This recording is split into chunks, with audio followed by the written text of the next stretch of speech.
Bismillahirrahmanirrahim. Qala al-muallif rahimahullahu ta'ala wa nafa'ana bi'ulumihi fid dharain amin. Masih di bab motivasi atau memberi semangat untuk menambah kebaikan di akhir-akhir usia. Kita diperintahkan oleh Nabi untuk selalu menambah amal soleh ketika di akhir-akhir usia. Kemarin sudah dijelaskan menurut riwayat Bukhari, ketika ayat surat An-Nasr, "Idza jaa nasrullahi wal fath wa ra'aitan nasa yadkhuluna fi dinillahi afwaja fasabbih bihamdi rabbika wastaghfirhu innahu kana tawwaba." Melihat ayat ini atau ketika mendapatkan ayat ini, wahyu Allah yang berupa surat An-Nasr, para sahabat beda pendapat.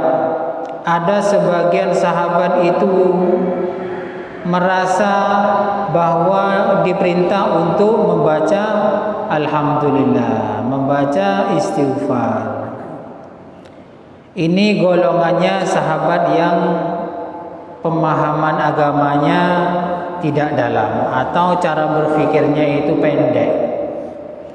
Tapi sahabat Ibnu Abbas justru sedih ketika turun ayat idza jaa nasrullahi wal fath.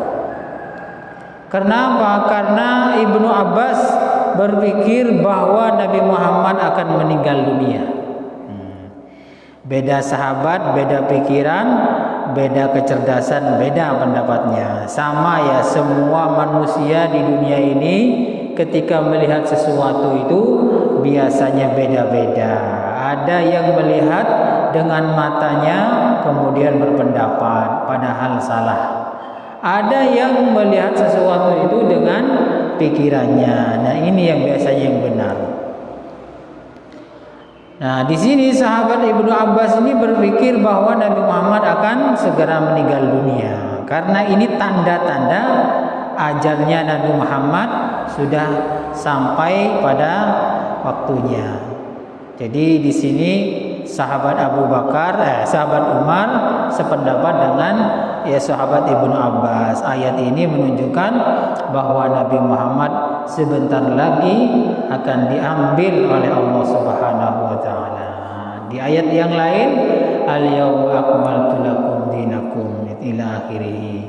Itu menunjukkan bahwa sahabat juga beda pendapat. Ayat al-yauma akmaltu lakum dinakum wa raditu lakumul Islam madina, aku sempurnakan agama Islam ini agama kalian semua. Ini sahabat alhamdulillah sudah sempurna, alhamdulillah agama Islam.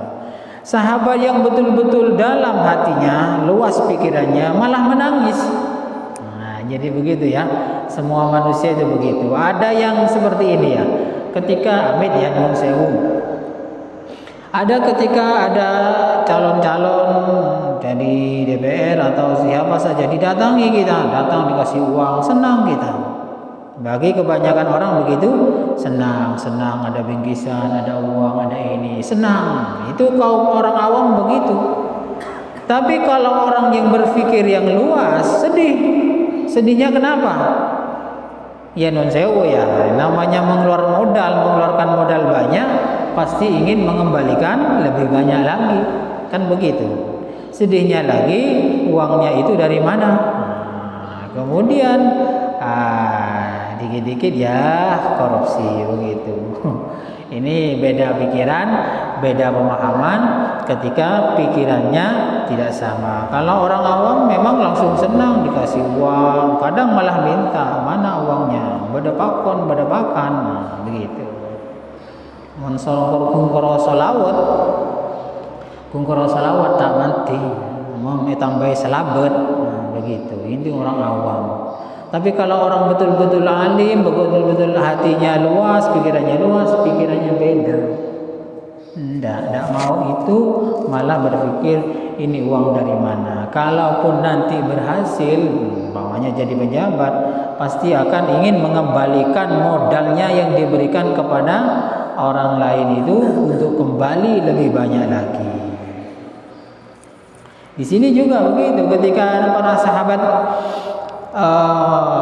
mendapatkan ayat al-yauma akmaltu lakum dinakum, sudah sempurna agama kalian, sebagian para sahabat, sebagian banyak itu semua senang. Karena apa? Karena sudah selesai. Nah, orang yang sahabat yang pikirannya lebih luas, lebih panjang, kalau ajaran agama Islam ini sudah selesai, sudah sempurna, berarti Nabi Muhammad akan diangkat nyawanya. Begitu. Hadis as-salis an Aisyah radhiyallahu anha qalat ma shalla Rasulullah sallallahu alaihi wasallam salatan ba'da an nazalat alaihi idza jaa nasrullahi wal fath illa yaqulu fiha subhana rabbana wa bihamdika allahumma ighfirli. Muttafaqun alaih. Jadi katanya Siti Aisyah, Nabi Muhammad ini ketika setelah sholat itu selalu membaca subhanakallahumma. Jadi membaca tasbih, tahmid dan istighfar kepada Allah.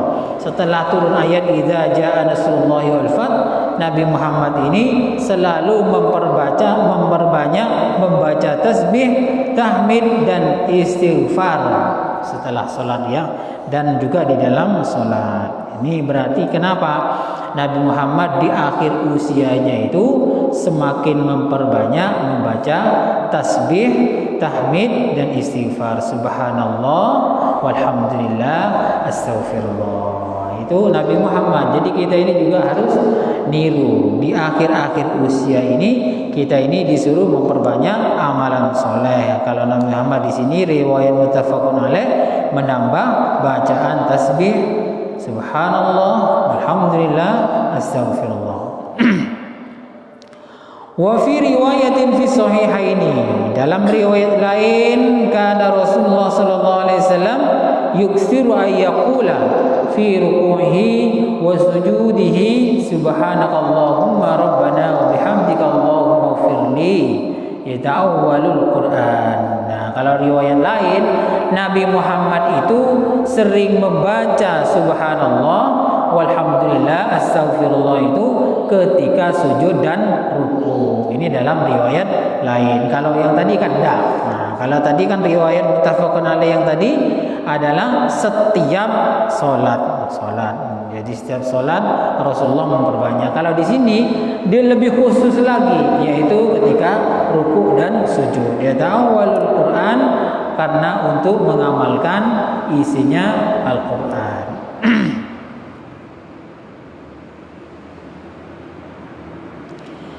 Kemudian ini dalam riwayat lain, riwayat Muslim, Rasulullah itu ditanya oleh Siti Aisyah. Qalat Aisyah, qultu ya Rasulullah, ma hadhil kalimatul lati araka ahdatstaha? Taqulu qala ju'ilat li alamatun fi ummati idza ra'aituha qultuha idza jaa nasrullahi wal fath ila akhir surah. Dalam riwayat lain Siti Aisyah ini bertanya, Rasulullah, kenapa engkau ini menjelang akhir, bukan menjelang akhir ya, akhir-akhir ini kan tidak tahu kalau mau wafat ya, akhir-akhir ini panjenengan ini kok sering membaca subhanallah, alhamdulillah, istighfar dan juga wa atubu ilaih, kata-kata bertaubat kepada Allah. Jadi ditanya oleh Siti Aisyah, oleh istrinya sendiri. Nabi Muhammad kemudian menjawab, ya saya membaca subhanallah, istighfar, banyak bertobat di akhir-akhir ini karena saya itu dikasih tahu oleh Allah tentang umatku, bahwa umatku yang sebenarnya, ini ya perhatikan baik-baik ya, umatku yang sebenar-benarnya adalah umatku yang di akhir usianya itu membaca subhanallah, memperbanyak membaca alhamdulillah, memperbanyak istighfar dan memperbanyak taubat kepada Allah Ta'ala. Ini ya, tanda-tandanya umat Nabi Muhammad yang sebenarnya diantaranya ini.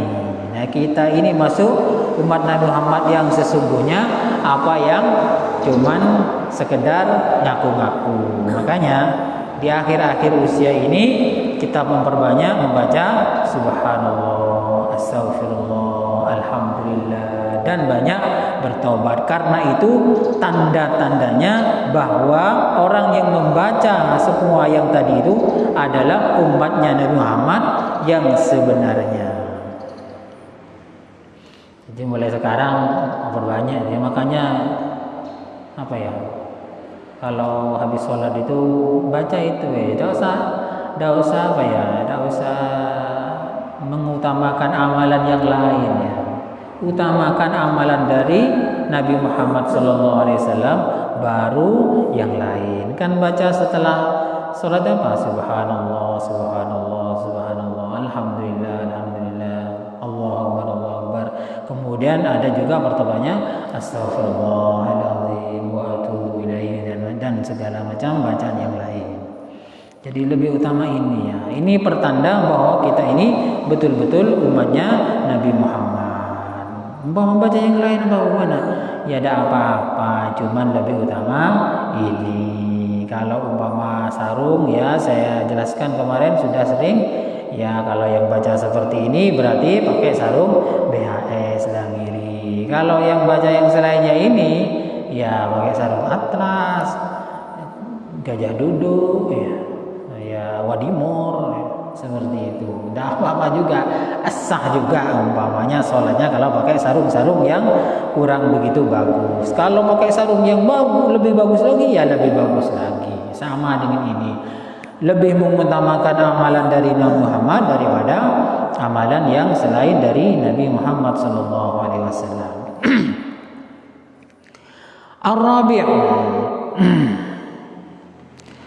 Ar-Rabi' hadis yang keempat, an Anas radhiyallahu anhu qala innallaha azza wa jalla taba'al wahya ala Rasulillah sallallahu alaihi wasallam qubaila wafatihi hatta tufiya aktsar ma kana al-wahyu muttafaqun alaih. Ini dari sahabat Anas, Rasulullah, Allah Subhanahu wa taala memperbanyak wahyu menjelang wafatnya Nabi Muhammad SAW. Artinya wahyu itu lebih banyak turunnya kepada Nabi Muhammad menjelang wafatnya. Jadi kalau bahasanya orang sekarang itu, wahyu itu juga kejar tayang ya, kejar tayang. Itu bahasanya orang sekarang. Jadi cepat-cepat ya, cepat-cepat diturunkan banyak sekali wahyu-wahyu dari Allah kepada Nabi Muhammad menjelang wafatnya. Ini menunjukkan apa? Ini juga menunjukkan kita ini kalau sudah di akhir-akhir usia disuruh memperbanyak kebaikan. Nah, Nabi Muhammad lebih sering banyak menerima wahyu menjelang wafat. Tinggal para sahabat umur Nabi Muhammad itu sering.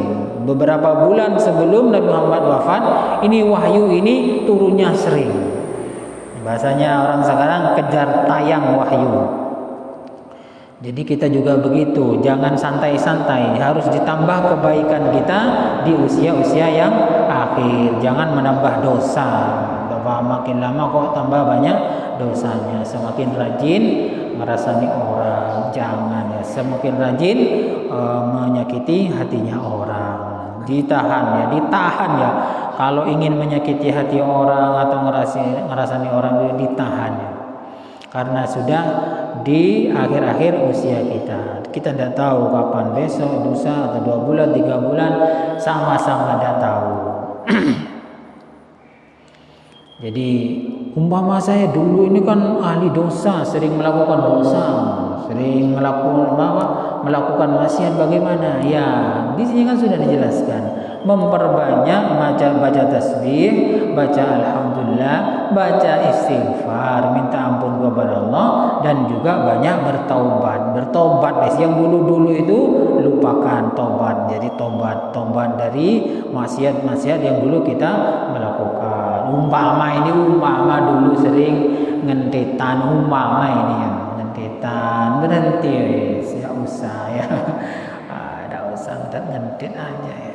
Atau mau dulu kita ini sering berbohong, sering ngerasanya orang, berhenti. Ini sebagai tanda bahwa kita ini adalah umatnya Nabi Muhammad yang sebenarnya, bukan ngaku-ngaku umatnya Nabi Muhammad. Jadi Nabi Muhammad dan umat sama, yaitu sering membaca subhanallah, alhamdulillah, astagfirullah, dan bertobat kepada Allah di akhir-akhir usianya. Saya masih muda, belum berakhir usianya, sama-sama dah tahu. Walaupun muda, belum tentu masih panjang umurnya, belum tentu. Ibarat kelapa ya. Kelapa itu kalau mau dibuat santan pasti ngambil yang tua. Baru yang tua yang diambil, ditunggu lama lah sampai tua. Tapi kalau kelapa mau dibuat air degan, es degan, pasti yang muda yang diambil ya. Yang muda, tidak mungkin buat es degan pakai kelapa yang tua ya. Tidak mungkin. Sama juga Allah Ta'ala kalau mau mengambil yang tua-tua, ya usia yang tua-tua yang diwafatkan. Tapi kalau Allah Ta'ala mau ngambil yang muda-muda, ya masih muda sudah wafat, meninggal dunia. Bisa tabrakan, bisa mati biasa, dan lain sebagainya. Akhir-akhir usia kita ini yang tersisa, mari dijadikan untuk sebagai ladang untuk memperbanyak amal soleh. Al-khamis, hadis yang kelima, an Jabir radhiyallahu anhu qala Nabi sallallahu alaihi wasallam yub'atsu kullu 'abdin 'ala ma mata 'alaihi, rawahu Muslim. Kata Nabi, nanti orang, semua hamba Allah, semua manusia ini akan dibangkitkan sesuai ketika dia mati. Nah, ketika mati itu bagaimana? Nah, ini nanti dibangkitkan. Kalau matinya lagi bermaksiat, maka akan seperti binatang. Atau kita mati dalam kondisi berdosa, ya seperti itu nanti dibangkitkan oleh Allah Subhanahu wa taala. Ada hadis yang lain, manusia itu mata ala masya'ah. Jadi matinya itu sesuai kebiasaannya. Ketika mata ala ma'asya. Jadi ala ma'asya, jadi manusia itu mati sesuai dengan kebiasaannya. Kalau kebiasaannya itu wiridan, ya wiridan. Kalau kebiasaannya waktu sholat. Kadang ada orang meninggal itu ketika sujud. Ini paling enak ini. Jangan-jangan nanti seperti di video-video itu meninggal dunia ketika joget, ketika nyawer, sudah sepuh, sudah Pak Haji ya, sepuh sekali, meninggal dunia ketika nyawer, joget di atas pentas. Malah keholen si Jogiri itu ya sering saya cerita ya. Saya cerita apa, keholen si Jogiri itu kan punya hadam namanya Kiai Busro Pandanwangi. Kiai Busro ini paman saya. Jadi Kiai Busro itu cerita, sering Kiai Busro Kiai Holil itu begini, engkau sesat Sro, saya sedih Sro. Kenapa Kiai kau sedih? Engkau tak kau mati tanpa rokokan. Engkau tak kau mati tanpa rokokan. Kiai Holil itu rokokan, tapi rokokannya Kiai Holil itu beda dengan kita. Bukan setepak dua tepak sehari, enggak ya. Katanya paman saya juga, Khalil juga, orang Sidogiri itu mengatakan Kiai Khalil itu kalau rokan 2 sedotan itu berhenti, nyedot 2 kali berhenti. Karena apa? Karena sudah terasa nikmat. Kalau sudah terasa nikmat, rokan berhenti. Karena apa? Khawatir nanti nikmat di akhirat itu dikurangi oleh nikmatnya rokok 2 sedotan itu. Itu Kiai Khalil ya, Kiai Khalil. Jadi seperti ini juga, Busro kok gebeter so, tak kok gebeter. Kenapa? Tak kok mati tanpa rokokan. Pola kok ada rokokan. Benih paharuan ngebes gitu enggak ya. 2 sedotan. Kalau sudah rumah so enak berhenti. Sama katanya juga kalau makan juga gitu Kiai Khalil. Kalau makan 20-an, 24-an can meturan, 20-an itu kalau sudah merasa nikmat berhenti. Kiai Khalil begitu. Benih 2 mereng ya. 24-an ambu. Kalau ditanya kenapa kau berhenti Kiai? saya khawatir nikmat di akhirat terpotong oleh nikmat dunia yang sangat kecil ini. Ini sudah tingkatan wali ya. Kalau kita tak kenyang monta du bereng ya, tak nyaman monta ngerokok nabi du tepak ya. Ya apa haram pada saya ndak ya. Cuman menahan nafsu ya, takut khawatir ini keholil meninggal dunia dalam kondisi rokokan. Hadis riwayat Muslim, mudah-mudahan bermanfaat. Kurang lebihnya saya mohon maaf. Wallahu a'lam bishawab. Al-Fatihah.